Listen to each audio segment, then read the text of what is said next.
नमस्कार विद्यार्थी मित्रांनो, अभ्यास मित्र परिवारामध्ये तुम्हा सर्वांचं स्वागत आहे. मित्रांनो, आजच्या लेक्चरमध्ये आपण 2023 साली झालेल्या कंबाईन जी काही पूर्वपरीक्षा होती त्याच्यामध्ये जे काही इतिहासाचे प्रश्न तुम्हाला विचारलेले होते ते आपण त्याचं ॲनालिसिस जे आहे त्या ठिकाणी घेणार आहोत. त्याचं स्पष्टीकरण या ठिकाणी अभ्यासणार आहोत. स्पष्टीकरण एकदम डीपमध्ये आपण या ठिकाणी अभ्यासणार आहोत. अशाच स्वरूपामध्ये तुम्हाला PYQचं स्वतः त्या ठिकाणी स्पष्टीकरण किंवा ॲनालिसिस जे आहे ते करायचं आहे. ठीक आहे.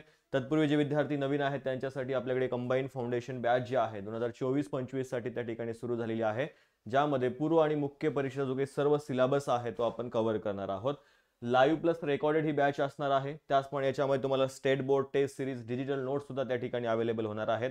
त्याच बरोबर जर आपण बघितलं तर या बॅचची फी आहे 7,999. मात्र सध्या डिस्काउंट ऑफर तुमच्यासाठी सुरू आहे, ते तुम्हाला 4,999 मध्ये त्या ठिकाणी जॉईन करता येईल. ठीक आहे. 10 सप्टेंबर पासून बॅचला सुरुवात होणार आहे. त्यासाठी लवकरात लवकर प्रवेश घ्यायचे. तुमचे कोणी मित्र मैत्रिणी असतील त्यांच्यासोबत सुद्धा तुम्ही हे शेअर करू शकता. जर अधिक इन्फॉर्मेशन हवी असेल, खाली नंबर दिला त्या नंबरवर तुम्हाला कॉन्टॅक्ट करायचा आहे. बघा, पहिला प्रश्न आहे 2023 साली जे काही आपल्याला त्या ठिकाणी पूर्वपरीक्षा झालेली होती गट क आणि ब ची त्याच्यामधले हे आपण त्या ठिकाणी क्वेश्चन घेतलेले आहेत. पहिला प्रश्न आपल्या समोर आहे. नारायण मेघाजी लोखंडे यांनी बॉम्बे मिल हँड असोसिएशन ही कामगार संघटना स्थापन करत असताना त्यांना खालीलपैकी कोणत्या व्यक्तींचं सहकार्य त्यांना मिळालेलं होतं असं म्हटलेलं आहे. ऑप्शन काय आहेत बघा. केशवराव बागडे, केशवराव बोले, त्यानंतर दुसरा ऑप्शन आहे रघु भिकाजी, बाबाजी, त्यानंतर तिसरा ऑप्शन आहे नारायण सुरकाजी, विठ्ठलराव कोरगावकर, आणि चौथा ऑप्शन आहे ज्याच्यामध्ये कृष्णाजी अर्जुन केळुसकर आहेत, रामचंद्र शिंदे आहेत आणि नारायण पवार आहेत. आता नारायण मेघाजी लोखंडे यांनी काय केलं होतं 1884 साली, कधी 1884 साली बॉम्बे मिल हँड असोसिएशन जी आहे, ठीक आहे, बॉम्बे मिल हँड असोसिएशन ही जी काही कामगारांची संघटना आहे ती त्या ठिकाणी स्थापन केली होती. कुठे? मुंबईमध्ये स्थापन केली होती. आणि ही स्थापन करत असताना त्यांना कोणाकोणाचं सहकार्य मिळालं तर लक्षात घ्या, रघु भिकाजी आहेत, गणू बाबाजी आहेत यांचं सहकार्य मिळालं होतं. नारायण सुरकाजी, विठ्ठल कोरगावकर, कृष्णाजी केळुसकर आहेत, रामचंद्र शिंदे आहेत आणि नारायण पवार इत्यादी इत्यादी लोकांचं त्यांना काय तर त्या ठिकाणी सहकार्य जे आहे ते मिळालेलं होतं. ठीक आहे. केशवराव बागडे आणि केशवराव बोले हे येणार नाही लक्षात घ्या. त्यामुळे ब क ड हे काय असेल आपल्या प्रश्नाचं योग्य आन्सर असेल. ठीक आहे. पर्याय क्रमांक 4 या प्रश्नाचं योग्य आन्सर आहे. आता नारायण मेघाजी लोखंडे यांच्याविषयी जर आपण बघितलं तर कामगार चळवळीचे जनक म्हणून सुद्धा त्यांना त्या ठिकाणी ओळखलं जातं. त्यांनी कामगारांसाठी 1884 मध्ये बॉम्बे मिल हँड असोसिएशन ही कामगारांची देशातली पहिली संघटना त्या ठिकाणी स्थापन केली होती. त्यांचा जन्म वगैरे कुठं झाला यावर सुद्धा तुम्हाला एखाद्या वेळेस प्रश्न विचारले जाऊ शकतात. बघा, पुणे जिल्ह्यामध्ये जे काही सासवड हे ठिकाण आहे, पुणे जिल्ह्यामध्ये सासवड या ठिकाणी जर आपण बघितलं कन्हेरसर नावाचं एक गाव आहे. कोणतं गाव आहे? कन्हेरसर. कन्हेरसर नावाचं गाव आहे. या कन्हेरसर गावामध्ये त्यांचा काय झालेला आहे? जन्म झालेला आहे. आपल्याला कंबाईनला सुधारक आणि किंवा महत्वाची व्यक्ती आणि त्यांचं जन्म ठिकाण यावर प्रश्न विचारले जातात. त्यासाठी हे माहिती असणं गरजेचं आहे. आणि जर आपण बघितलं नारायण मेघाजी लोखंडे यांच्याविषयी तर हमखास प्रश्न आपल्याला विचारले जातात. त्यामुळे हे लक्षात घ्या की पुण्यामध्ये सासवड मध्ये कन्हेरसर नावाचं गाव जे आहे त्या ठिकाणी यांचा काय झालेला आहे तर जन्म झालेला आहे. ते काय होते? सत्यशोधक समाज जो आहे त्या सत्यशोधक समाजाचे अनुयायी आपल्याला त्या ठिकाणी सांगता येतात. सत्यशोधक समाज लक्षात घ्या. महात्मा ज्योतिबा फुलेंनी ज्या सत्यशोधक समाजाची स्थापना केली होती त्या सत्यशोधक समाजाच्या विचारांचा प्रभाव त्यांच्यावर होता. सत्यशोधक समाजाचे अनुयायी होते आणि सत्यशोधक समाजाचं काम सुद्धा ते त्या ठिकाणी करत होते. मग आता त्यांनी स्वतःचा विवाह सुद्धा सत्यशोधक पद्धतीने त्या ठिकाणी केलेला होता. महात्मा फुलेंनी काय केलं होतं? सत्यशोधक विवाह पद्धती त्या ठिकाणी सुरू केली होती आणि त्या सत्यशोधक विवाह पद्धतीने स्वतः नारायण मेघाजी लोखंडेंनी सुद्धा काय केलं होतं तर विवाह जो आहे तो केलेला आपल्याला सांगता येतो. दीनबंधू हे जे काही या सत्यशोधक समाजाचं मुखपत्र होतं, ठीक आहे, लक्षात घ्या, दीनबंधू. कृष्णराव भालेकरांनी काय केलं होतं? दीनबंधू नावाचं वृत्तपत्र सुरू केलं होतं. आणि या वृत्तपत्राला सुरुवात करण्यामागे काय कारण होतं हे सुद्धा तुम्हाला माहिती असणं गरजेचं आहे.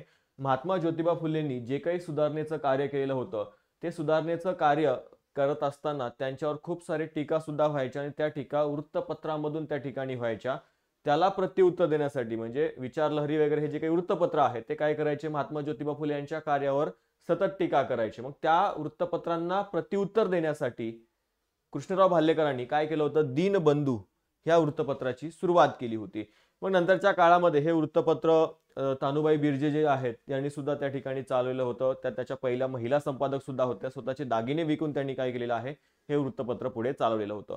त्यानंतर जर आपण बघितलं, नंतरच्या काळामध्ये हे वृत्तपत्र मुंबईहून प्रकाशित होऊ लागलेलं होतं. हे कुठं हलवण्यात आलं होतं? मुंबईला हलवण्यात आलं होतं. आणि ते कोणी हलवलेलं होतं? नारायण मेघाजी लोखंडे यांनी त्या ठिकाणी हलवलेलं होतं. आणि मुंबई इथली जी काही सत्यशोधक समाजाची शाखा होती त्याचे अध्यक्ष सुद्धा कोण होते? नारायण मेघाजी लोखंडेच होते. आणि त्यामुळं ते दिनबंधू वृत्तपत्र मुंबईहून प्रकाशित होऊ लागलं होतं. आणि मुंबईमधून प्रकाशित ज्यावेळेस ते व्हायला सुरुवात झालं त्यावेळेस नारायण मेघाजी लोखंडेंनी त्या दिनबंधू वृत्तपत्रामधून कामगारांचे प्रश्न सुद्धा काय केलेले आहेत? मांडलेले आहेत. लक्षात घ्या. ठीक आहे. तर ह्यावर सुद्धा आयोगाने प्रश्न आपल्याला याआधी विचारलेला होता.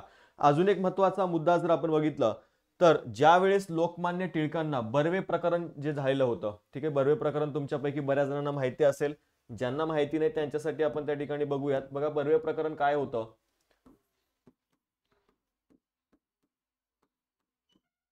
बर्वे प्रकरण तुम्हाला लक्षात घ्यायचं आहे. आता एक बर्वे नावाचा काय होता? दिवाण होता. कुठला? कोल्हापूर संस्थान जे आहे, ठीक आहे, कोल्हापूर संस्थान तुम्हाला लक्षात घ्यायचं आहे. या कोल्हापूर संस्थानाचा दिवाण होता, ज्याचं नाव काय होतं?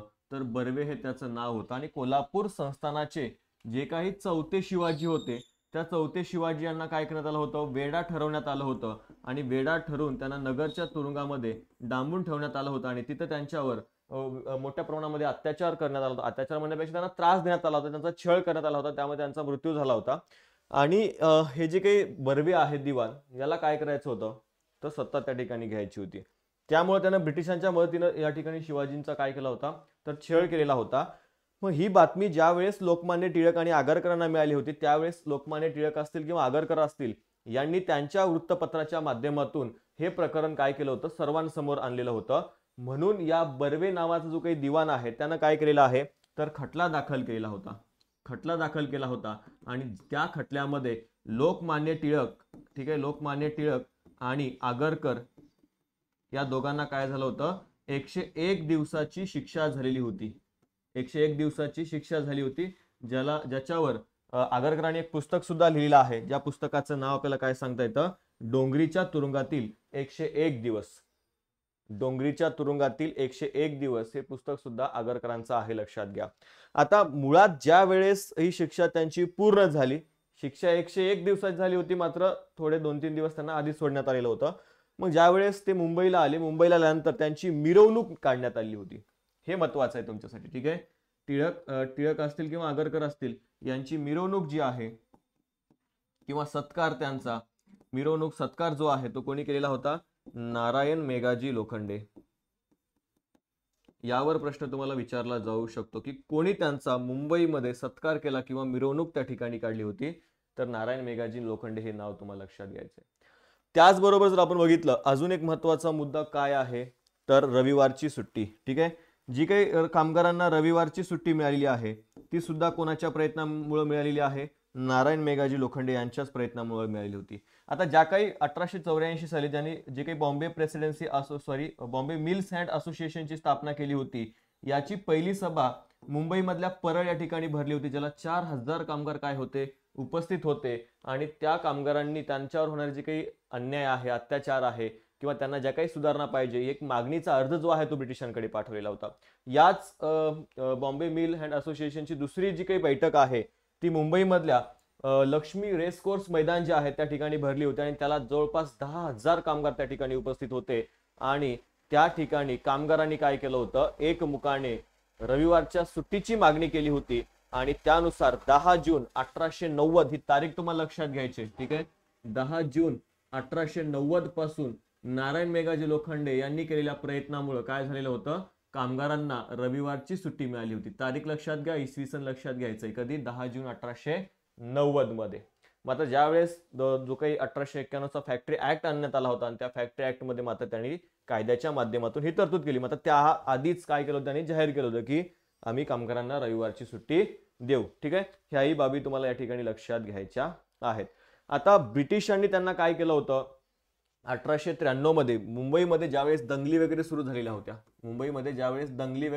होत्या, त्या दंगलीमध्ये हिंदू आणि मुस्लिम यांच्यामध्ये एकता राहावी किंवा एकोपा वाढावा यासाठी त्यांनी प्रयत्न केले होते. म्हणून ब्रिटिशांनी त्यांना राव बहादूर, ठीक आहे, राव बहादूर ही जी काही पदवी आहे देऊन त्यांचा सन्मान केला होता. त्याचप्रमाणे ब्रिटिशांनी त्यांना जस्टिस ऑफ पीस किंवा जेपी ही जी काही पदवी आहे ती देऊन सुद्धा त्यांचा गौरव केलेला आपल्याला पाहायला मिळतो. ह्या 2 पदव्या ब्रिटिशांकडून त्यांना मिळालेल्या आपल्याला लक्षात घ्यायच्या आहेत. ओके, तर हे काही महत्वाचे त्यांच्याविषयीचे पॉईंट होते. 1897 ला पुण्यामध्ये ज्या वेळेस प्लेगची साथ आलेली होती किंवा मुंबईमध्ये वगैरे प्लेगची साथ आलेली होती, त्या प्लेगची साथीची लागण जी आहे ती नारायण मेघाजी लोखंडे यांना सुद्धा झाली होती आणि त्यामध्ये त्यांचं 1897 साली काय झालं होतं, निधन झालेलं होतं, मृत्यू त्या ठिकाणी झाला होता.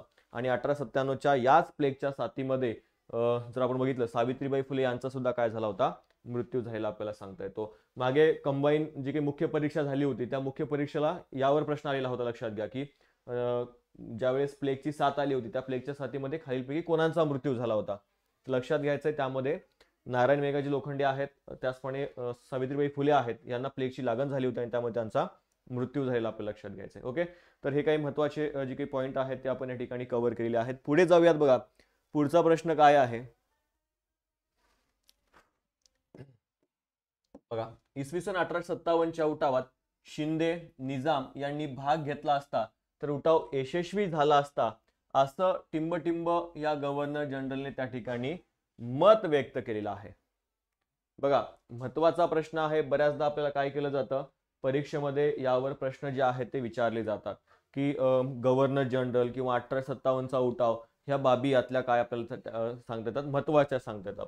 आता एक एक जे काही गव्हर्नर आहेत ते आपण या ठिकाणी बघून घेऊयात. सुरुवातीला जर आपण बघितलं डलहौसी आहे. डलहौसीच्या बाबतीत आपण सांगायचं झालं तर जे काही PWD डिपार्टमेंट आहे ते याच्याच काळामध्ये त्या ठिकाणी सुरू झालेलं आहे. त्याचबरोबर जर आपण बघितलं जे काही रेल्वे आहे, रेल्वे सुद्धा याच्याच काळामध्ये 1853 साली त्या ठिकाणी सुरू झालेली होती. त्याचबरोबर जर आपण बघितलं जी काही तार यंत्रणा किंवा टेलिग्राफ लाईन ज्याला आपण म्हणतो ती सुद्धा याच्याच काळामध्ये सुरू झालेली आहे. इतकंच नाही, टपाल व्यवस्था, ठीक आहे, टपाल व्यवस्था सुद्धा जर आपण बघितली कोणाच्या काळामध्ये सुरू झालेली आहे, डलहौसीच्या काळामध्ये.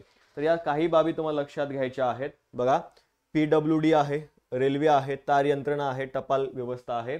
इतकंच नाही तर 1853 मध्ये जर आपण बघितलं 1853 मध्ये स्पर्धा परीक्षेला सुद्धा सुरुवात झालेली आहे. स्पर्धा परीक्षेला सुरुवात, ठीक आहे. 1853चा जो काही चार्टर ऍक्ट आहे त्या चार्टर ऍक्ट नुसार जर आपण बघितलं तर काय झालेलं होतं, स्पर्धा परीक्षेला त्या ठिकाणी सुरुवात झाली होती. मात्र 1853 पासून 1858 पर्यंत 57 पर्यंत एकाही भारतीय त्या ठिकाणी ही परीक्षा देऊ शकला नव्हता किंवा पास सुद्धा त्या ठिकाणी किंवा परीक्षा त्यांना देता येत नव्हती. कारण की यांनी काय केलं होतं, ही परीक्षा ब्रिटनमध्ये ठेवलेली होती, इंग्लंडमध्ये त्या ठिकाणी परीक्षेचं आयोजन केलं होतं आणि परीक्षेची वयोमर्यादा जी आहे ती कमी केली होती.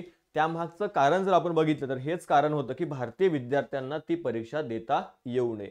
कारण की वय कमी असल्यामुळं आणि इंग्लंडमध्ये परीक्षा असल्यामुळं एकतर ते खर्चिक बाब होतं, प्रवास सुद्धा जर आपण बघितलं तर धोक्याचा प्रवास होता, कारण की समुद्र मार्गाने जावं लागत होतं. आजच्यासारखी आधुनिक जहाजं जी आहेत ती त्या काळामध्ये नव्हती आणि इतक्या लहान मुलाला कोणतेही आई वडील परीक्षा देण्यासाठी इंग्लंडमध्ये पाठवू शकत नव्हते. हे सगळे कारण होते ज्या कारणामुळं हे परीक्षा भारतीय विद्यार्थ्यांना देता आली नव्हती आणि हे देता येऊ नयेच हा काय होता ब्रिटिशांचा हेतू आपल्याला ठिकाणी सांगता येतो. अजून जर आपण महत्वाच्या बाबी बघितल्या तर विधवा पुनर्विवाह कायदा सुद्धा आपल्याला सांगता येतो. ठीक आहे, विधवा पुनर्विवाह कायदा हा सुद्धा याच्याच काळामधला तुम्हाला लक्षात घ्यायचा आहे. ओके, अजून एक महत्वाचा पॉइंट जर आपण बघितला तर यानं काय केलं होतं, तर जे काही दत्तक वारसा नामंजूर तत्व आहे, ठीक आहे, तर त्या तत्वाचा मोठ्या प्रमाणामध्ये वापर केला होता आणि जी काही संस्थानं आहेत ती त्याने खालसा केलेली होती. ठीक आहे, खालसाकरण तुम्हाला लक्षात ठेवायचंय, खालसा. मग यामध्ये जर आपण बघितलं पहिलं संस्थान कोणतं खालसा केलं होतं तर सातारा हे तुम्हाला लक्षात घ्यायचंय. सातारा संस्थान त्याने काय केलं होतं, खालसा केलं होतं. त्याचबरोबर जर आपण बघितलं जे काही याच्याशी संबंधित अजून महत्वाचे जर आपण पॉइंट बघितले तर जे काही सिमला हे ठिकाण आहे त्या सिमला या ठिकाणी त्यानं काय केलं होतं, सेनेचं मुख्यालय जे आहे ते हलवलेलं होतं. कोणत्या ठिकाणी, सिमला.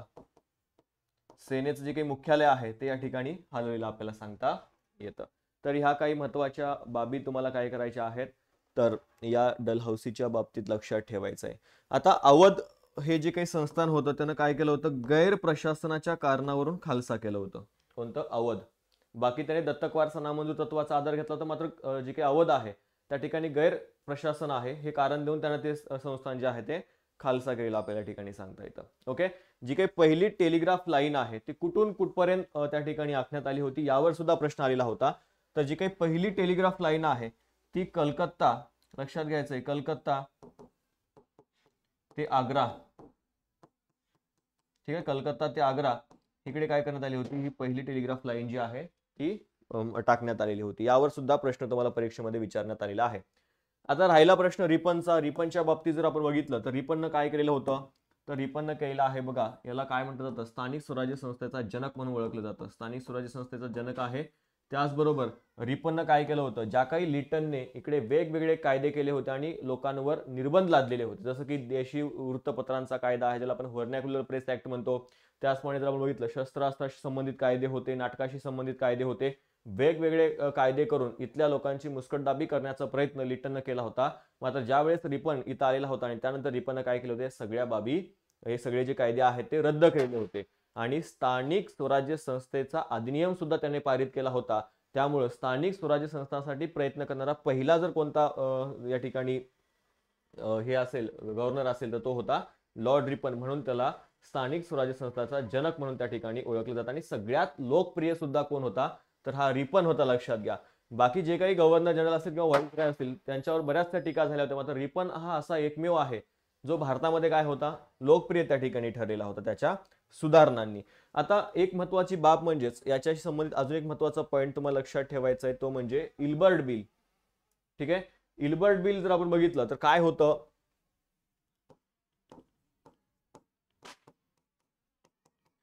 बघा, पीसी इल्बर्ट नावाचे व्यक्ती होते, त्यांनी काय केलं होतं, तर त्या ठिकाणी कायदेमंडळामध्ये एक बिल मांडलेलं होतं आणि त्या बिलानुसार काय केलं जाणार होतं, भारतीय न्यायाधीशांपुढे युरोपियन जे काही व्यक्ती आहेत त्यांचे खटले जे आहेत ते चालवले जाणार होते. मात्र ज्यावेळेस या बातम्या लोकांना कळल्या त्यावेळेस तिथल्या लोकांनी प्लस विरोधी पक्षांनी हे जे काही कायदे आहेत ते भारतीय न्यायाधीशांपुढे चालू नयेत यासाठी दबाव टाकायला सुरुवात केला होता, किंवा त्यांनी टीका करायला सुरुवात केली होती की भारतीय एवढे मोठे झाले का की त्यांच्या पुढे आम्ही त्या ठिकाणी कोर्टामध्ये थांबायचं. त्यामुळे त्याला विरोध झाला. परिणामी हे जे काही बिल आहे ते मागे घेण्यात आलं होतं आणि हे जे काही या युरोपियन लोकांचे खटले आहेत ते युरोपियन किंवा अमेरिकन नागरिकांपुढे चालवण्याचं जे काही हक्क आहे ते देण्यात आलेले होते. मग यामुळे सुद्धा भारतीयांच्या मनामध्ये असंतोष पसरलेला होता की हे लोक आपल्याला कशा नजरेने पाहतात किंवा किती तुच्छ लेखतात.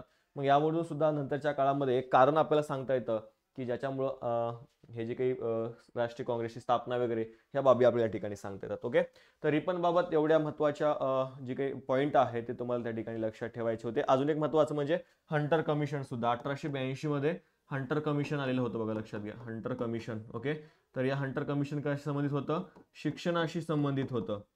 दोन हंटर कमिशन आहेत, 1882चं आणि 1919चं. 1919चं आहे जालियनवाला बाग हत्याकांडाशी संबंधित आणि 1882चं आहे तर शिक्षणाशी संबंधित. ओके, तर हे महत्वाचे पॉईंट लक्षात ठेवायचे. आणि याच हंटर कमिशन समोर महात्मा ज्योतिबा फुले आणि पंडिता रमाबाईंनी काय केलं होतं, साक्ष दिली होती. साक्ष देणे म्हणजेच काय, आपल्या मागण्या त्या कमिशन समोर त्यांनी ठेवलेल्या होत्या. महात्मा फुलेंनी काय मागणी केली होती, तर जे काही विद्यार्थी आहेत त्या विद्यार्थ्यांना मोफत आणि सक्तीचं शिक्षण द्यावं. त्याचबरोबर जर आपण बघितलं पंडिता रमाबाईंनी काय मागणी केली होती, तर जे काही स्त्रिया आहेत त्या स्त्रियांना इंग्रजी भाषेतून शिक्षण द्यावं, त्यांच्यासाठी काही शिष्यवृत्त्या वगैरे द्याव्यात, त्यांच्या शाळा स्थापन कराव्यात, अशा स्वरूपाच्या मागण्या त्यांनी केल्या होत्या. सर सय्यद अहमद खाननी सुद्धा काय केलं होतं, हंटर कमिशन समोर साक्ष दिली होती आणि त्यांनी सुद्धा मुस्लिम लोकांसाठी शिक्षणाशी संबंधित ज्या काही मागण्या आहेत त्या कमिशन पुढे ठेवलेल्या तुम्हाला लक्षात घ्यायच्या आहेत. ओके, पहिला फॅक्टरी ऍक्ट सुद्धा याच्याच काळामध्ये त्या ठिकाणी झालेला तुम्हाला लक्षात घ्यायचा आहे. ओके, तर हे काही महत्वाचे पॉईंट होते जे की परीक्षा दृष्टिकोनातून आपल्याला महत्वाचे सांगता येतात. त्यानंतर बघा लॉर्ड माउंटबॅटन आहे. लॉर्ड माउंटबॅटन बाबत जर आपण बघितलं तर भारतीय जो काही फाळणीचा कायदा आहे तो याच्या काळामध्ये झालेला होता. मुळात याला भारतात पाठवलंच होतं कशासाठी, तर फाळणीच्या हेतूनेच त्याला त्या ठिकाणी पाठवलेलं होतं. तर माउंटबॅटनच्या काळामध्ये काय झाली होती, भारताची फाळणी झाली होती. लॉर्ड कॅनिंग जर आपण बघितला तर पहिला भारताचा गव्हर्नर जनरल तुम्हाला लक्षात ठेवायचा आहे. आणि याच काळामध्ये सतीबंदीचा कायदा सुद्धा त्या ठिकाणी करण्यात आलेला होता. ठीक आहे, कोणता कायदा, सतीबंदीचा कायदा आहे. 1829 मध्ये सतीबंदीचा कायदा त्या ठिकाणी करण्यात आलेला होता. सती या शब्दाचा जर आपण अर्थ बघितला तर शुद्ध आणि गुणवान स्त्री असा या सती या शब्दाचा अर्थ होतो. प्रारंभिक काळामध्ये ज्यावेळेस ही पद्धत सुरू झालं होतं त्यावेळेस सती जाणं हे त्या स्त्रीच्या इच्छेवर अवलंबून होतं. पती निधनानंतर जर तिला सती जायचं असेल तर तिच्या पूर्णपणे इच्छेवर अवलंबून होतं. मात्र कालांतराने हे उच्चवर्णीय लोकांमध्ये प्रतिष्ठेची बाब बनत गेलेली होती आणि सती जाणं हे त्या स्त्रीला भाग पाडलं जायचं, म्हणजे तिच्या इच्छेविरुद्ध. कधी कधी तर तिला नशा करू घातली जायची आणि त्या नशेमध्ये चितेवर वगैरे उड्या ज्या आहेत ते घ्यावी लागायची. म्हणजे एक प्रकारे अमानवीय ही पद्धत जी आहे ती नंतरच्या काळामध्ये झालेली होती. ज्यावेळेस जर आपण बघितलं राजाराम मोहन राय यांचे जे काही बंधू होते त्यांचं निधन झाल्यानंतर त्यांची काही पत्नी आहे ती सती गेली होती आणि हे सगळी पद्धत जी आहे ती राजाराम मोहन राय यांनी डोळ्यांनी पाहिली होती आणि त्यांच्या घरामध्ये हे झालं होतं. म्हणून नंतरच्या काळामध्ये राजाराम मोहन राय यांनी काय केलं होतं, ही पद्धत बंद व्हावी यासाठी प्रयत्न केले होते. मात्र ब्रिटिश जे आहेत ही पद्धत बंद करायला तयार नव्हते, कारण की धार्मिक बाबीमध्ये हस्तक्षेप होता आणि लोकांच्या जर धार्मिक बाबी दुखावल्या गेल्या तर ते आपल्या विरोधात त्या ठिकाणी काय करतील, उठाव करतील किंवा लोकांच्या मनामध्ये आपल्या विरोधात असंतोष निर्माण होईल ही भीती त्यांच्या मनामध्ये होती. मग नंतरच्या काळामध्ये राजाराम मोहन राय असतील किंवा इतर नाना शंकर शेठ वगैरे असतील यांनी ब्रिटिशांना तसं अर्ज वगैरे केला, तसं काही होणार नाही याची शाश्वती दिली आणि त्यानुसार ब्रिटिशांनी नियम क्रमांक 17 पारित केला आणि त्यानुसार कायद्याने भारतामध्ये सती पद्धत जी आहे ती बंद केलेली होती, लक्षात घ्या. ठीक आहे. मग 1829 मध्ये ती बंगालमध्ये बंद झाली होती आणि 1830 मध्ये जर आपण बघितलं तर मुंबई आणि मद्रास प्रांतामध्ये या पद्धती ज्या आहेत त्या बंद करण्यात आलेल्या होत्या. ठीक आहे. तर हे महत्वाचे पॉईंट लक्षात घ्या. अजून एक महत्वाची बाब म्हणजे ज्यावेळेस हा कायदा झाला, हा कायदा बंद व्हावा यासाठी सुद्धा प्रयत्न झाले होते. सनातनी विचारसरणीच्या लोकांनी एक धर्मसभा जी आहे ती कलकत्त्याला बोलावलेली होती आणि त्या धर्मसभेमध्ये या कायद्याविरोधात जी काही घोषणा आहे किंवा कायद्याविरोधात मत जे आहे ते त्या ठिकाणी देण्यात आलं होतं आणि एक अर्ज जो आहे, राधाकांत देव नावाचे व्यक्ती आहेत त्यांनी एक अर्ज ब्रिटनला पाठवला होता की हा कायदा तुम्ही रद्द करा, कारण की हा कायदा करून तुम्ही आमच्या धार्मिक भावना दुखावताय किंवा आमच्या प्रथा परंपरा ह्याच्यामध्ये तुम्ही हस्तक्षेप करताय. त्यामुळं हा कायदा रद्द व्हावा यासाठी त्यांनी अर्ज केला होता. मग पुन्हा राजाराम मोहन राय यांनी त्याला प्रति अर्ज केला. मग तो कायदा बंद होऊ नये यासाठी त्यांनी प्रयत्न केले होते. तर इतके पॉईंट तुम्हाला याच्याशी लक्षात ठेवायचे. कॅनिंग लक्षात घ्या, महत्वाचा याच्यावर खूपदा प्रश्न त्या ठिकाणी आलेले आहेत. ओके, पुढे जाऊयात. बघा पुढचा प्रश्न आहे, प्रार्थना समाजाबाबत पुढीलपैकी कोणती विधाने बरोबर आहेत असं आपल्याला विचारलेलं आहे. दादोबा तरखडकर, आत्माराम पांडुरंग तरखडकर, वामन आबाजी मोडक, भाऊ महाजन इत्यादींनी 31 मार्च 1867 रोजी मुंबई येथे प्रार्थना समाजाची स्थापना केली. दुसरं स्टेटमेंट आहे, प्रार्थना समाजामार्फत सुबोध पत्रिका सुरू करण्यात आलं होतं. तिसरं स्टेटमेंट आहे, प्रार्थना समाजाच्या माध्यमातून नामजोशी आणि मजुरांची स्थिती सुधारण्यासाठी सोशल सर्व्हिस लीगची स्थापना केली. आणि चौथं स्टेटमेंट आहे, प्रार्थना समाजाने मुंबई, सोलापूर, कोल्हापूर येथे महाविद्यालयांची स्थापना केली होती. आता यामधलं जर आपण योग्य ऑप्शन बघितलं, बघा पहिलं जे काही ऑप्शन आहे की दादोबा तरखडकर आणि आत्माराम पांडुरंग तरखडकर, वामन आबाजी मोडक, भाऊ महाजन इत्यादींनी काय केलं होतं, तर 1867 मध्ये मुंबईमध्ये प्रार्थना समाजाची स्थापना केली होती. स्टेटमेंट बरोबर आहे, लक्षात घ्या. आजकाल कसे प्रश्न विचारले जातात, एखादा समाज असेल, संघटना असेल, ते कोणी स्थापन केली हे विचारण्यापेक्षा ते स्थापन करत असताना कोणी सहकार्य केलं, कोणी मदत केली किंवा कोण सदस्य होते यावर आपल्याला प्रश्न विचारले जातात. त्यासाठी थोडासा पॅटर्न बदलला, त्याच्यानुसार आपल्याला सुद्धा त्या ठिकाणी ह्या गोष्टी लक्षात घ्यायच्या आहेत. पुढे बघा, प्रार्थना समाजामार्फत सुबोध पत्रिका सुरू करण्यात आलं होतं, बरोबर आहे. मूकपत्रासारखं त्यांनी काम केलेलं आहे. मूकपत्र काय असतं, तर त्या समाजाचा प्रचार आणि प्रसार करण्याचं काम त्या वृत्तपत्राकडे असतं. जसं की सत्यशोधक समाजाचं काय होतं, दीनबंधू हे वृत्तपत्र होतं. ठीक आहे, हे बाबी लक्षात घ्या. पुढे बघा, प्रार्थना समाजाच्या माध्यमातून नामजोशी यांनी मजुरांची स्थिती सुधारण्यासाठी सोशल सर्व्हिस लीगची स्थापना केली होती. हे सुद्धा स्टेटमेंट बरोबर आहे. कारण जर आपण बघितलं तर या समाजाशी संबंधित असणारे जे काही सदस्य वगैरे होते त्यांनी वेगवेगळ्या संघटना वगैरे त्या ठिकाणी स्थापन केल्या, आपल्याला लक्षात घ्यायचे आहेत. जर आपण बघितलं, नामजोशी यांनी काय केलं होतं, सोशल सर्व्हिस लीगची स्थापना केली होती आणि त्यामधून मजुरांची स्थिती सुधारण्यासाठी त्यांनी प्रयत्न केले होते. त्याचबरोबर जर आपण बघितलं, जे काही गोखले आहेत, नामदार गोखले, गोपाळकृष्ण गोखले तुम्हाला लक्षात घ्यायचे, यांनी सुद्धा काय केलं होतं, तर भारत सेवक समाजाची स्थापना केली होती. ठीक आहे, हे सुद्धा काय होते, तर या प्रार्थना समाजाचे एक सदस्य होते. त्याचबरोबर जर आपण बघितलं तर जे काही वीरा शिंदे आहेत, वीरा शिंदेनी काय केलं होतं, डिप्रेस क्लासेस मिशनची स्थापना केली होती. ठीक आहे, जर आपण बघितलं 1906 मध्ये यांनी मुंबईमध्ये याची स्थापना केलेली होती. ह्या बाबी लक्षात घ्या. आणि ह्या वीरा शिंदे हे सुद्धा काय होते, तर याचे एक सदस्य होते. वीरा शिंदेंनी प्रार्थना समाजासाठी उपासना नावाचं एक मासिक सुद्धा सुरू केलं होतं, लक्षात घ्या. कोणतं, उपासना नावाचं मासिक सुद्धा त्यांनी त्या ठिकाणी सुरू केलं होतं. त्याचबरोबर जर आपण बघितलं, हे आचार्य होते. मात्र ज्या वेळेस लोकमान्य टिळकांना अटक झाली होती 1908 मध्ये, त्यावेळेस त्यांनी काय केलं होतं, एक प्रार्थना समाजामध्ये टिळकांच्या सुटकेसाठी वगैरे किंवा त्यांच्या हित चिंतनासाठी त्यांनी काय केलं होतं, या प्रार्थना समाजामध्ये एक प्रार्थना सादर केली होती. म्हणून प्रार्थना समाजाने त्यांना काय केलं होतं, प्रार्थना समाजातून बाहेर काढलेलं होतं. ते केरळमधल्या वायकम सत्याग्रह असेल त्याच्याशी संबंधित होते. ब्राह्मो समाजाच्या चळवळीशी सुद्धा ते त्या ठिकाणी संबंधित आपल्याला सांगता येतात. कोण? वीरा शिंदे. ठीक आहे. तर हे एक नाव महत्वाचं आहे. नामदार गोखले लक्षात घ्या. भारत सेवक समाज आणि पंडिता रमाबाईंनी काय केलं होतं, आर्य महिला समाजाची स्थापना केली होती. तर इतक्या बाबी महत्वाच्या आहेत. याच्याही संबंधित काही सदस्य आहेत त्यांनी कोणत्या संघटना वगैरे स्थापन केल्या ह्याच्याही संबंधित प्रश्न आपल्याला याआधी विचारण्यात आलेला होता. प्रार्थना समाज जर आपण बघितलं तर मुळातच 1867 मध्ये केशवचंद्र सेन जे आहेत म्हणजे ब्राह्मो समाजाचे आचार्य होते आणि ते व्याख्यान देत त्या ठिकाणी ब्राह्मो समाजाच्या तत्वांचा प्रचार करत होते. मद्रास असेल, मुंबई असेल. मुंबईला ज्यावेळेस ते आले त्यावेळेस त्यांचं व्याख्यान तिथं आयोजित करण्यात आलं होतं आणि त्या व्याख्यानाला हे सर्व व्यक्ती त्या ठिकाणी उपस्थित होते. मग त्यानुसार प्रार्थना समाजाची स्थापना जी आहे ती केशवचंद्र सेन यांच्या व्याख्यानातून प्रेरणा घेऊनच त्या ठिकाणी करण्यात आली होती. यस. जर आपण बघितलं एकेश्वरवादाचा पुरस्कार त्यांनी केला होता. त्याचप्रमाणे मूर्तीपूजेला विरोध केला होता. ह्या गोष्टी तुम्हाला यातल्या लक्षात घ्यायच्या आहेत. प्रार्थना समाज लक्षात घ्या, महत्वाचा आहे. खूपदा प्रश्न याच्यावर तुम्हाला विचारले गेलेले आहेत. पुढे जाऊयात. यस, याचा आन्सर जर आपण बघितलं तर काय असेल, अ ब क. पर्याय क्रमांक 3 हे या प्रश्नाचं योग्य आन्सर आहे. समाजानं सोलापूर, कोल्हापूर या ठिकाणी काही विद्यालयाची स्थापना केलेली नाही. ठीक आहे, ते चुकीचं आहे. ड अ ब क हे विधान बरोबर आहे. त्यामुळे पर्याय क्रमांक 3 हे या प्रश्नाचं योग्य आन्सर आपल्याला सांगता येईल. पुढे बघा, इसवी सन 1857च्या उठावाच्या वेळी इंग्रजाच्या कोणत्या कर्तबगार सेनानींनी महत्वाची भूमिका बजावली होती असं विचारलेलं आहे. ओके, तर तुमच्या समोर ऑप्शन आहेत. योग्य ऑप्शन त्या ठिकाणी आपल्याला निवडायला सांगितलेलं आहे. 1857च्या उठावाच्या वेळी इंग्रजांच्या कोणत्या सेनानीने काय केलेलं आहे, महत्वाची भूमिका बजावलेली आहे. तर याच्यामध्ये तुम्हाला न्यूल हॅवलॉक सांगता येतात, ऑट्रॉम सांगता येतो, कॅम्पेबल आणि सर ह्यूम रोज त्या ठिकाणी सांगता येतो. यांनी काय केलं होतं, महत्वाची भूमिका जी आहे ती बजावलेली होती. अ ब क. पर्याय क्रमांक 3 या प्रश्नाचं योग्य आन्सर असेल. आता मुळातच 1857चा उठाव का झाला त्याच्या मागचे खूप सारे कारण आपल्याला ठिकाणी सांगता येतात. बघा, त्यामध्ये जर आपण बघितलं 1857च्या उठावाची कारण, ठीक आहे, यामध्ये जर आपण बघितलं तर जे काही सामाजिक कारण आहेत ते सुद्धा आपल्या ठिकाणी सांगता येतात. कोणते? सामाजिक कारण महत्वाचे आहेत, कारण की कारणांवर सुद्धा याआधी प्रश्न विचारण्यात आलेला आहे. पहिलं कारण जर आपण बघितलं तर या ब्रिटिशांनी काय केलं होतं, यांच्या सामाजिक प्रथा परंपरांमध्ये हस्तक्षेप केलेला होता. ठीक आहे, प्रथा परंपरा हस्तक्षेप त्या ठिकाणी केलेला होता ब्रिटिशांनी. ओके, त्याचबरोबर जर आपण बघितलं तर इकडे काय करण्यात आले होते, कायदे करण्यात आले होते. सतीबंदीचा वगैरे कायदा वगैरे त्या ठिकाणी करण्यात आलेला होता. त्याचबरोबर जर आपण बघितलं सामाजिक किंवा धार्मिक तुम्ही लक्षात घेऊ शकता ना, सामाजिक धार्मिक दोन्ही त्या ठिकाणी म्हणू शकता.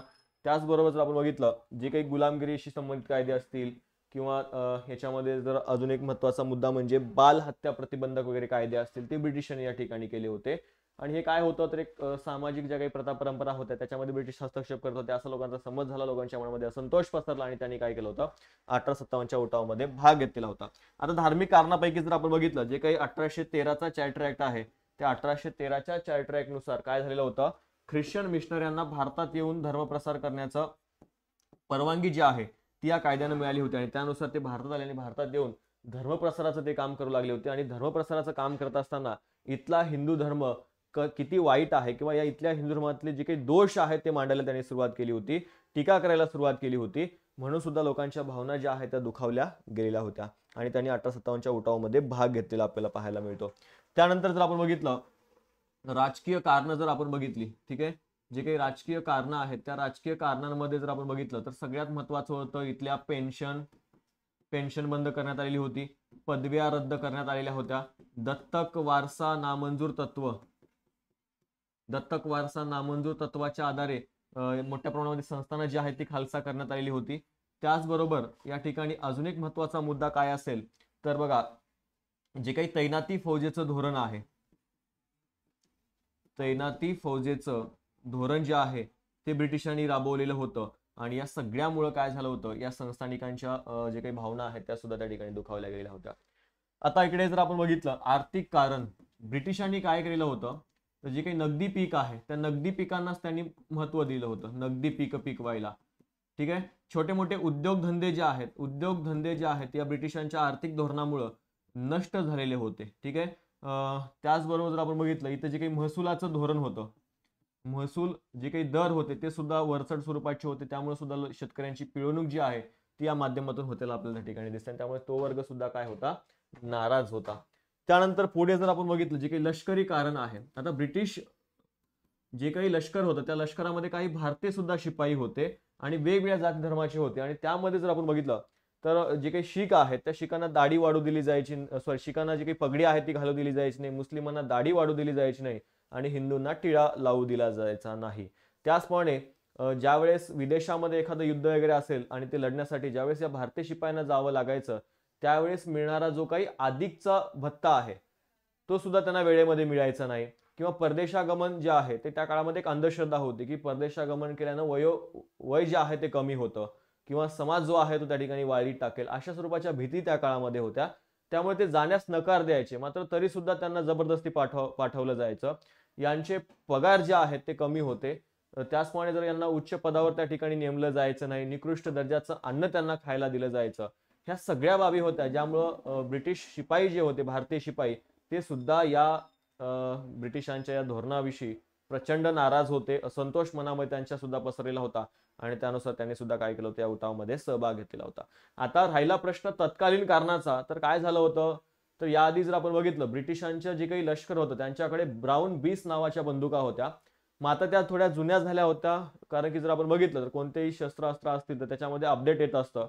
मग त्यानुसार त्यांनी काय केलं होतं, ब्राऊन बीस बंदुकांऐवजी इनफिल्ड रायफली ज्या आहेत त्या ठिकाणी सैनिकांना दिल्या होत्या. आणि कोणतंही नवीन शस्त्र आल्यानंतर त्याचं प्रशिक्षण देणं सुद्धा तितकंच गरजेचं असतं, आणि त्यानुसार ह्याचं प्रशिक्षण जे आहे ते डमडम असेल, सियालकोट असेल, अंबाला असेल, मेरठ वगैरे असेल, वेगवेगळ्या ठिकाणी बराकपूर असेल, या वेगवेगळ्या ठिकाणी सुरू होतं.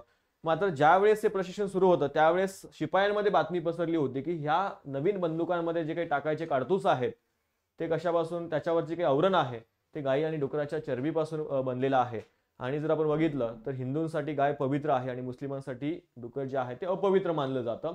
त्यामुळे ब्रिटिशांचा हेतू काय आहे, आपल्या धार्मिक भावना दुखावण्याचा आहे, असं त्या ठिकाणी त्यांच्यामध्ये समज झाला आणि त्यांनी ते प्रशिक्षण घ्यायला नकार दिलं होतं. ज्यावेळेस बराकपूरमध्ये जर आपण बघितलं मंगल पांडे वगैरे आहेत त्यांनी ते प्रशिक्षण घ्यायला नकार दिला होता, तरी सुद्धा जबरदस्ती ब्रिटिश त्यांच्यावर करत होते. म्हणून मंगल पांडेनी काय केलं होतं, तर अधिकाऱ्यावर गोळ्या झाडल्या होत्या आणि नंतरच्या काळामध्ये मंगल पांडेंना पकडण्यात आलं, त्यांना फाशीची शिक्षा देण्यात आली. तिथून पुढे ते जे काही उठावाचं लोण आहे ते मेरठला गेलं, मेरठपासून दिल्लीला गेलं आणि अशा पद्धतीनं 1857च्या उठावाला सुरुवात जी आहे ती झालेली आपल्याला सांगता येते. मुळात जर आपण बघितलं 1857च्या उठावाची तारीख जी आहे ती काय निश्चित करण्यात आलेली होती, तर 31 मे ही उठावाची खरी तारीख होती. लक्षात घ्या, काय उठावाची खरी तारीख जर आपण बघितलं 31 मे 1857 साली हा उठाव होणं अपेक्षित होतं. आणि त्यानुसार नानासाहेब पेशवे जे आहेत, नानासाहेब पेशवे जे आहेत ते त्या ठिकाणी सगळी योजना करत होते.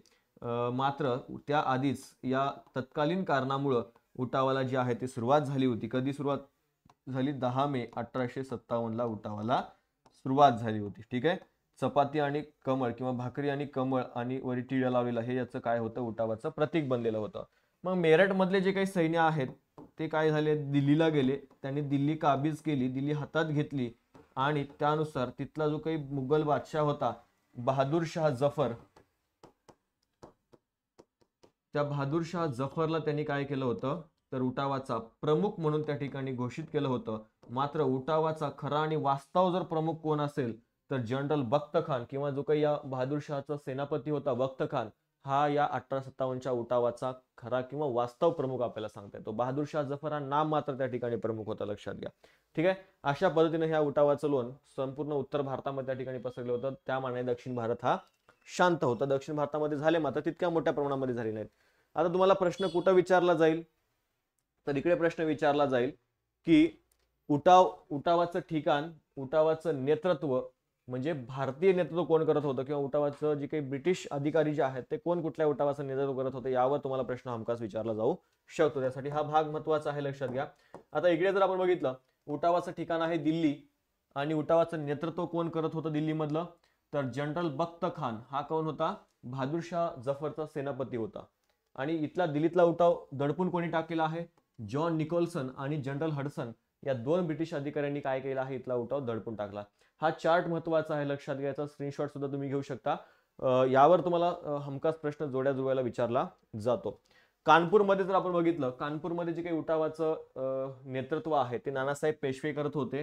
ह्यू व्हीलर आणि कॉलिन कॅम्पेबल या दोघांनी इथला उठाव दडपून टाकलेला होता. लखनौमध्ये बघा बेगम हजरत महल आहे, उठावाचं नेतृत्व करत होती आणि हॅवलॉक नील ऑट्रॉम यांनी तिथला उठाव जो आहे तो दडपून टाकलेला होता. या बेगम हजरतला एक मुलगा होता, अल्पवयीन मुलगा, ज्याचं नाव होतं कादिर. त्याला तिने काय केलं होतं, गादीवर बसवलं होतं आणि तिने उठावामध्ये उडी घेतलेली होती. मात्र नंतरच्या काळामध्ये हॅवलॉक नील ऑट्रॉम यांनी उठाव दडपून टाकला होता आणि अशा परिस्थितीमध्ये ही बेगम हजरत महल जी आहे तिने काय केलं होतं, नेपाळला पलायन केलं होतं. नेपाळला तिने जाऊन आश्रय घेतला होता. नानासाहेब पेशव्यांनी सुद्धा काय केलं होतं, नेपाळला जाऊन आश्रय घेतला होता. हे दोघंही काय झाले होते, नेपाळला गेले होते बघा 1857च्या उठावानंतर. इथे सुद्धा प्रश्न आपल्याला एकदा विचारण्यात आलेला होता. ओके, पुढे जाऊयात. बरेली या भागामध्ये खान बहादूर खान आहेत, यांनी उठाव त्या ठिकाणी केलेला होता. बिहारमध्ये कुंवर सिंह आहेत. त्याचबरोबर फैजाबाद अवधमध्ये मौलवी अहमदुल्ला आहेत. त्यानंतर बघा ग्वालेरमध्ये तात्या टोपे आहेत आणि जनरल रेनर्डनं काय केला होता, उठाव दडपून टाकला होता. झाशीमध्ये राणी लक्ष्मीबाई आणि ह्यू रोजने यांनी उठाव दडपून टाकला होता. आसाममध्ये मणिराम दिवाण नावाचा व्यक्ती होता, त्यानं काय केलं होतं, उठाव केलेला होता. हा चार्ट महत्वाचा, यावर तुम्हाला प्रश्न विचारला जाईल. पुढे बघा 1875 मधील शेतकऱ्यांचे उठाव कोणत्या भागामध्ये झाले असं विचारलंय. काय विचारलेलं आहे, 1875 मध्ये शेतकऱ्यांचे उठाव कोण्या भागामध्ये झालेले आहेत. ऑप्शन समोर आहेत आपल्या, योग्य ऑप्शन आपल्याला त्या ठिकाणी निवडायचा आहे. तर आता 1875 मध्ये जर आपण बघितलं, हे जे काही शेतकऱ्यांचे उठाव झालेले होते, आता या उठावाचं कारण जर आपण बघितलं तर जे काही दख्खन मध्ये जर आपण बघितलं किंवा दख्खनचा जो काही भाग आहे तो मुळातच कशासाठी प्रसिद्ध होता, कापसासाठी प्रसिद्ध होता. मग अमेरिकेमध्ये ज्यावेळेस गृहयुद्धाला सुरुवात झाली होती आणि त्या गृहयुद्धाच्या काळामध्ये अमेरिकेतून उत्पादित होणारा जो काही कापूस आहे तो ब्रिटनला जाणं बंद झालेलं होतं. ठीक आहे, ब्रिटनला जाणं बंद झालेलं होतं. त्यामुळं कारण की अमेरिका जर आपण बघितलं तर ब्रिटनचं सगळ्यात मोठं त्या ठिकाणी केंद्र आपल्याला सांगता येते कशाचं, कापसाचं. ठीक आहे, कारण की मोठ्या प्रमाणामध्ये ब्रिटन अमेरिकेतून कापूस जे आहे ते आयात करायचं आणि त्यामधून इंग्लंडमध्ये जे काही कापड उद्योग आहे ते भरभराटीला त्या ठिकाणी आलेले होते. मात्र अमेरिकेमध्ये गृहयुद्ध सुरू झाल्यामुळं ते कापसाची आयात जी आहे ती बंद झाली. परिणामी ब्रिटनला भारताकडे त्या ठिकाणी वळावं लागलं होतं आणि भारतामधून कापसाच्या मागणी जी आहे ती अधिक वाढलेली होती. मग कापसाची मागणी वाढली की भाव वाढतात. त्यामुळं इथल्या दख्खनचा जो काही भाग आहे, त्या दख्खनचा भाग आपल्याला माहिती आहे की काळी मृदा आहे आणि त्यामध्ये कापसाचं उत्पादन मोठ्या प्रमाणामध्ये होतं. आणि इथल्या शेतकऱ्यांनी सावकाराकडून, मारवाड्यांकडून कर्ज काढले आणि कर्ज काढून कापसाची लागवड केली. आणि मात्र नंतरच्या काळामध्ये अमेरिकेतलं गृहयुद्ध थांबलं आणि पुन्हा जो काही त्यांचा व्यापार आहे तो सुरळीत चालू झाला. मात्र भारतीय कापसाला असलेली मागणी अचानक त्या ठिकाणी खाली आली. परिणामी भाव मिळेनासे झाला आणि या शेतकऱ्यांवर कर्जबाजारीपणाची वेळ आलेली होती. कारण की मारवाडी असतील किंवा त्या ठिकाणी सावकार असतील किंवा पोलीस असतील यांचा त्रास जो आहे त्यांना सुरू झालेला होता. मग अशा परिस्थितीमध्ये त्यांनी काय केलं होतं, उठावाला सुरुवात केली होती. ठीक आहे, तर ह्या बाबी लक्षात घ्यायच्या आहेत. मग भिमडी आहे, शिरूर आहे, पारनेर आहे, या भागामध्ये त्या ठिकाणी झालेला होता. इंदापूर, हवेली, बागलाण, सातारा या भागामध्ये त्या ठिकाणी हा उठाव जो आहे तो पसरलेला आपल्याला ठिकाणी सांगता येतो. त्याचप्रमाणे जर आपण बघितलं तर काही तुम्हाला महत्वाचे गावं सुद्धा लक्षात घ्यायचे आहेत. जसं की पुणे, नगर, नाशिक, खानदेश या भागामध्ये काय झालं होतं, तर या उठावाचं जे काही लोन आहे ते पसरलेलं आपल्याला सांगता येतं. ठीक आहे, तर अजून एक महत्वाचं म्हणजेच ज्यावेळेस हे दंगे वाढलेले होते त्यावेळेस ब्रिटिशांनी काय केलं होतं, तर एक कमिशन सुद्धा त्या ठिकाणी नेमलेलं होतं, ज्या कमिशनचं नाव आहे डेक्कन राईट कमिशन.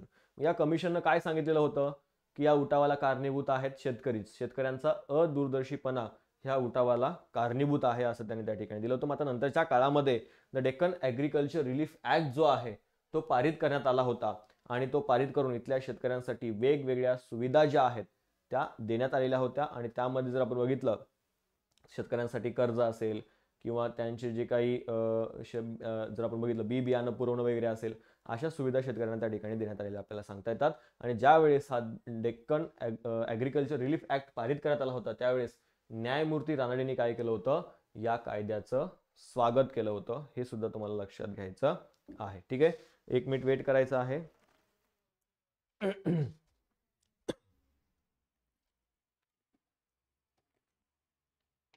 एक मिनिट वेट करा फक्त.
ओके चला.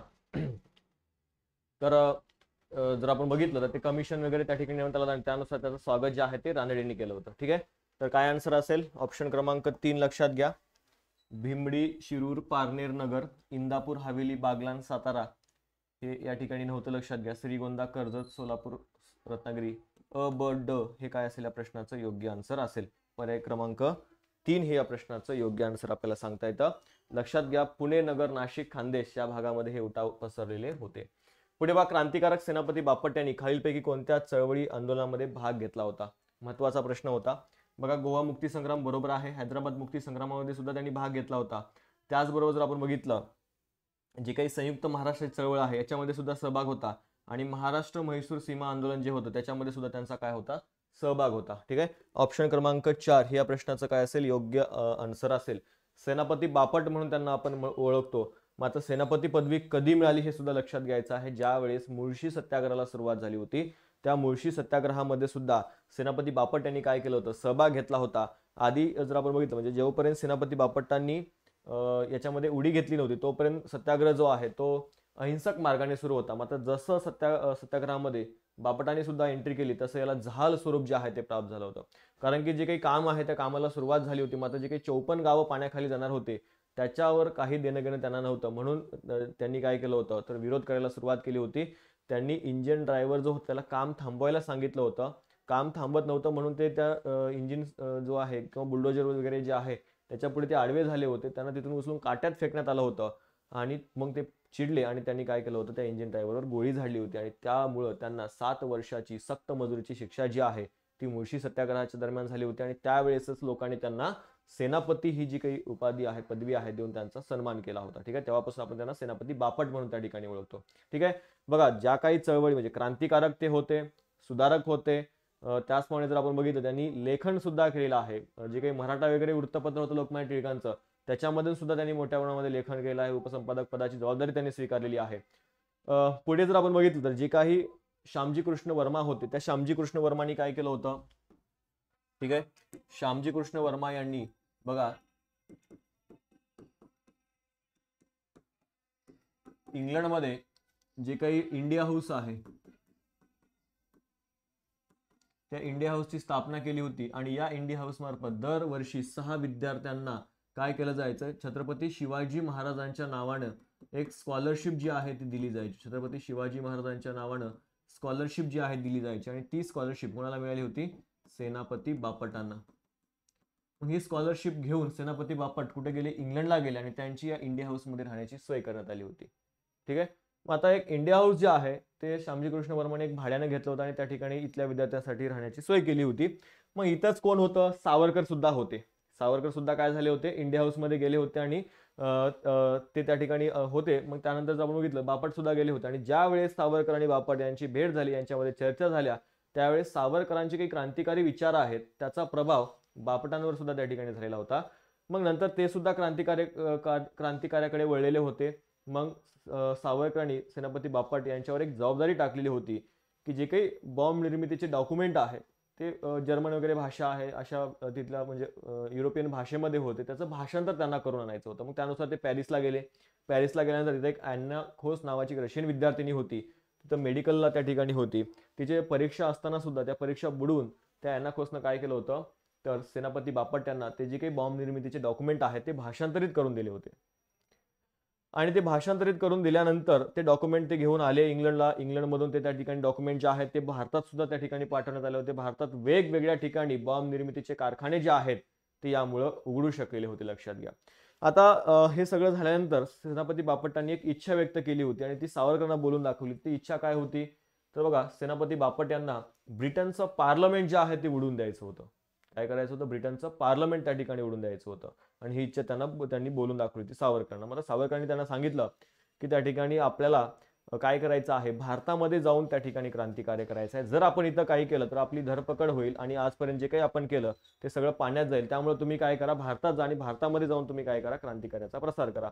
मग त्यानुसार नंतरच्या काळामध्ये भारतात आले. भारतात आल्यानंतर नरेंद्र गोसावी नावाचा एक व्यक्ती आहे त्यानं पोलिसांना खबर दिली की सेनापती बापटांमुळेच हे डॉक्युमेंट जे आहे बॉम्ब निर्मितीचे ते भारतात आले. त्यानुसार सेनापती बापटांना अटक करण्यात आली मात्र पुराव्या अभावी त्यांना तुरुंगातून मुक्त करण्यात आलेलं होतं. ठीक आहे. नंतर मग त्यांनी 1914 नंतर ते सामाजिक कार्याकडे त्या ठिकाणी वळलेले आपल्याला पाहायला मिळतात, किंवा ज्या काही चळवळी आहेत त्या चळवळीकडे त्या ठिकाणी वळलेले आपल्याला पाहायला मिळतात. आणि मग गोवा मुक्ती संग्राम असेल, हैदराबाद मुक्ती लढा असेल, किंवा संयुक्त महाराष्ट्र चळवळ असेल, किंवा म्हैसूर सीमा प्रश्न ज्यावेळेस निर्माण झाला होता, त्या प्रत्येक बाबीमध्ये त्यांचा हस्तक्षेप होता, लक्षात घ्या. ओके, तर ह्या काही बाबी त्यांच्याविषयी लक्षात घ्यायच्या आहेत. वरीलपैकी सर्व पर्याय क्रमांक 4 या प्रश्नाचं योग्य आन्सर असेल. पुढे जाऊयात. बघा पुढचा प्रश्न काय आहे. 1919 मध्ये ब्रिटिश सरकारनं घटनात्मक सुधारणा दिल्या, त्याचं कारण आपल्याला या ठिकाणी विचारलेलं आहे. क्रांतिकारकांच्या चळवळीमधून भारतीयांच्यात असंतोष वाढला होता. काँग्रेस आणि मुस्लिम लीग यांच्यातील युती होती.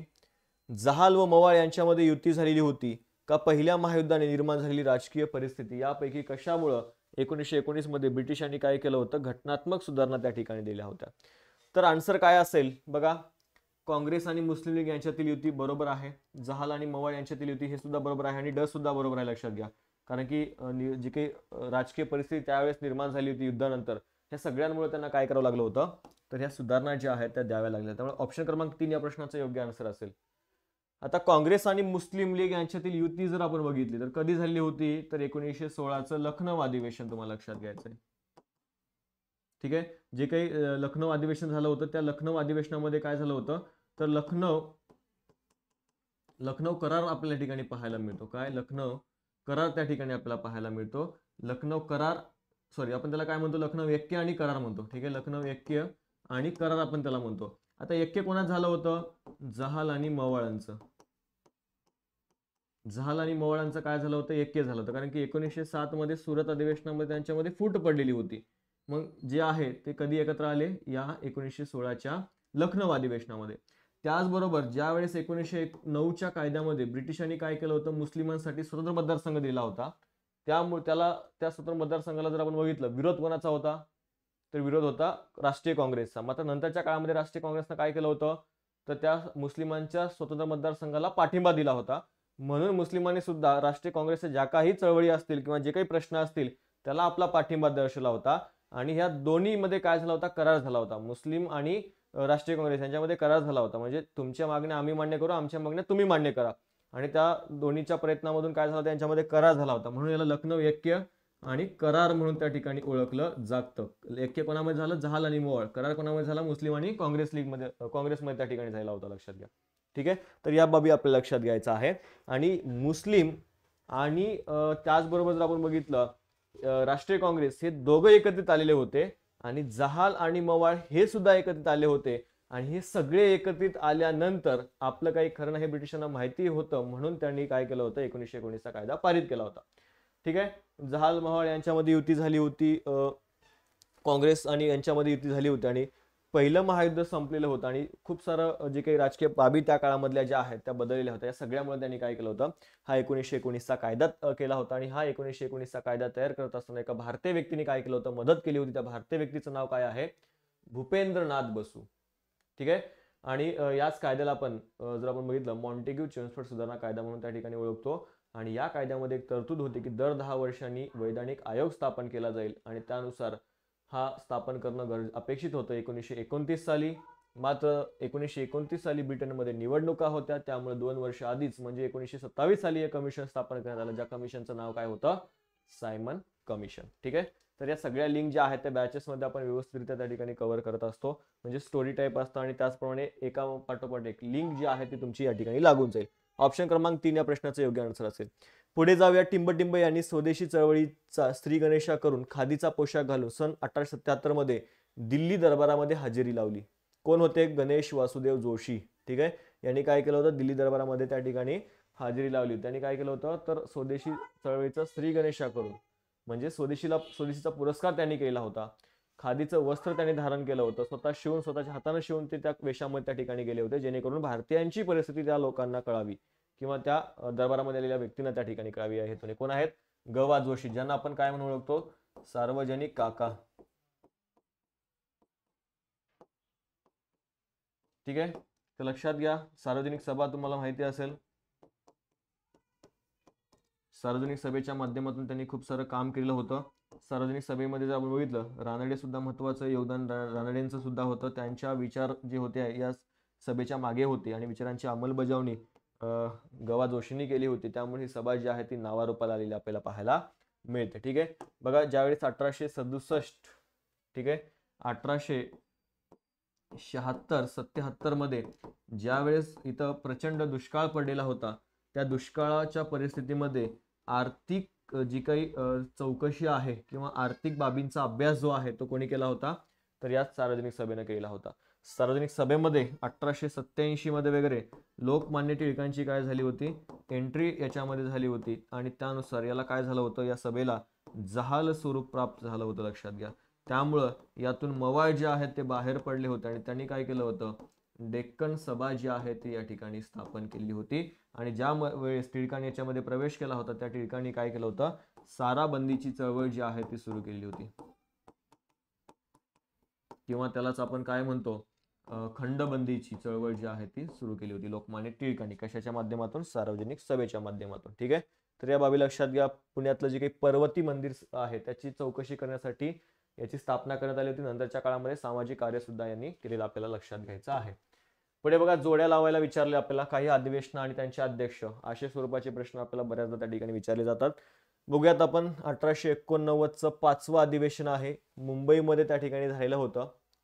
याचे अध्यक्ष आपल्याला त्या ठिकाणी विचारलेलं आहे. अध्यक्ष कोण होतं, विल्यम वेडरबर्न. ठीक आहे, त्याचबरोबर 1891चं 7वं अधिवेशन कुठं झालेलं आहे, नागपूरला, आणि याचे अध्यक्ष कोण होते, आनंदाचार्लू, पी आनंदाचार्लू, लक्षात ठेवा. 1895 मध्ये बघा 11वं अधिवेशन कुठं झालेलं होतं, पुण्यामध्ये, आणि त्याचे अध्यक्ष होते सूर्यनाथ बॅनर्जी. 1897 मध्ये 13वं अधिवेशन अमरावतीला झालं होतं आणि शंकरन नायर हे त्याचे काय होते, अध्यक्ष होते. आणि आपलं उत्तर जर आपण बघितलं, पर्याय क्रमांक 2 या प्रश्नाचं काय असेल, योग्य आन्सर आपल्याला या ठिकाणी सांगता येतं. ठीक आहे, पर्याय क्रमांक 2.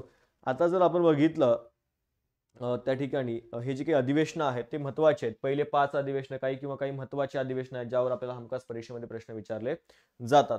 ठीक आहे, तर हे अधिवेशन लक्षात ठेवा. पर्याय क्रमांक 2 या प्रश्नाचं उत्तर आहे. काही महत्वाचे अधिवेशन आणि त्यातल्या काही महत्वाच्या घडलेल्या बाबी आपण त्या ठिकाणी पाहूयात. बघा, पहिलं जे काही अधिवेशन आहे 1885 ला मुंबईमध्ये वेमेशचंद्र बॅनर्जी हे त्याचे अध्यक्ष होते आणि यावेळेस देशभरातून जवळपास 72 प्रतिनिधी त्या ठिकाणी हजर होते आणि वेमेशचंद्र बॅनर्जी हे पहिले ख्रिश्चन होते ज्यांनी काय केलं होतं, राष्ट्रीय काँग्रेसचं अध्यक्षपद जे आहे ते स्वीकारलेलं होतं. ठीक आहे, त्यांनी ख्रिश्चन धर्म स्वीकारलेला होता.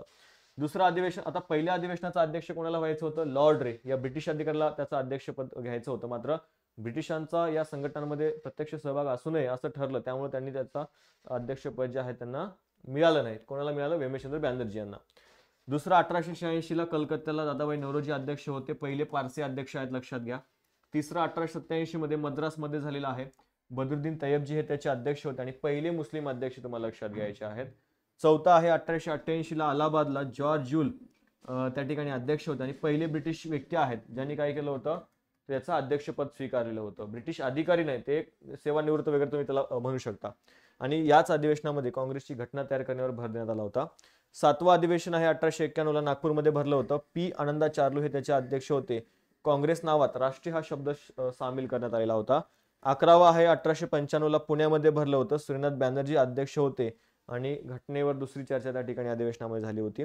12वं आहे कलकत्त्याला भरलं होतं. रहमतुल्ला सियानी हे त्याचे अध्यक्ष होते आणि पहिल्यांदा राष्ट्रीय काँग्रेसच्या या कलकत्ता अधिवेशनामध्ये वंदे मातरम गाण्यात आलेलं होतं.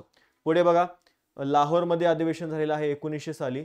NG चंदावरकर हे त्याचे अध्यक्ष होते आणि पहिले मराठी व्यक्ती आहेत ज्यांनी राष्ट्रीय काँग्रेसचं अध्यक्षपद भूषवलेलं होतं. 1906 मध्ये कलकत्ता अधिवेशन भरलं होतं. दादाभाई नौरोजी त्याचे अध्यक्ष होते आणि या अध्यक्ष भाषणामध्ये त्यांनी काँग्रेसच्या व्यासपीठावरून स्वराज्य हा शब्द प्रथम त्या ठिकाणी व्यासपीठावरून उल्लेख केलेला आपल्याला लक्षात घ्यायचा आहे.